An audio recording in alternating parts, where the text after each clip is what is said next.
চ্যালেঞ্জের মুখে পড়েছে ল্যাব বা গবেষণাগারে তৈরি হীরার দ্বিতীয় বৃহত্তম উৎপাদক ভারত। মূলত বাজারে একাধিক দেশের সরবরাহ সক্রিয় হওয়ায় প্রতিযোগিতার মুখে পড়েছে দেশটি। একই সঙ্গে এ ধরনের হীরার মূল্য নিম্নমুখী প্রবণতায় ধরে রেখেছে। কম্প্যাক্ট ভ্যাট সিস্টেম ডেভেলপমেন্ট, দ্রব্যমূল্য হ্রাস ও ভবিষ্যৎ ভ্যাট দায়মুক্ত থাকার মূলমন্ত্র। ভ্যাট দায়মুক্ত থেকে লাভজনক ব্যবসা পরিচালনার বিশ্বস্ত সহযোগী দ্য রিয়েল কনসালটেশন। স্বচ্ছ ভ্যাট আইনে দক্ষ ন্যায্য ভ্যাট প্রদানে।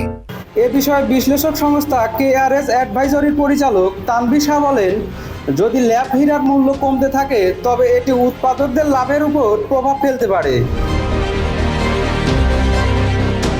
ভারতীয় শিল্পের জন্য এটি বড় একটি চ্যালেঞ্জ।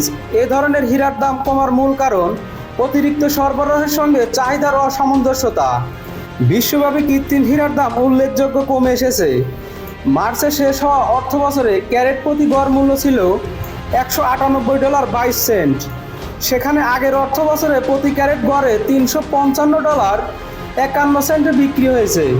ল্যাবের হীরা রাসায়নিক ও বস্তুগতভাবে প্রাকৃতিক রত্ন পাথরের সঙ্গে অভিন্ন, কিন্তু এতে উৎপাদন দ্রুত করার জন্য প্রচণ্ড তাপ ও চাপ ব্যবহার করা হয় পরীক্ষাগারে। কৃত্রিম হীরার জনপ্রিয়তা বিশ্বব্যাপী বাড়ছে।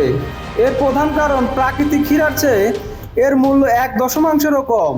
খনির পরিবেশগত ও নৈতিক প্রভাব ঘিরেও উদ্বেগ রয়েছে। ভারত আগে থেকেই প্রাকৃতিক হীরা কাটা ও পলিশ করার জন্য পরিচিত। সাম্প্রতিক বছরগুলোয় কৃত্রিম হীরার উৎপাদন বেশ অগ্রসর হয়েছে। দেশটি বছরে 30 লাখেরও বেশি ল্যাব হীরা উৎপাদন করে, যা বৈশ্বিক উৎপাদনের 15%। এ খাতে প্রথম অবস্থানে রয়েছে চীন। 2022 সালে ভারতে তৈরি কৃত্রিম হীরার বাজার মূল্য ছিল $26.45 কোটি। ধারণা করা হচ্ছে গত বছর তা $30 কোটি পৌঁছেছে।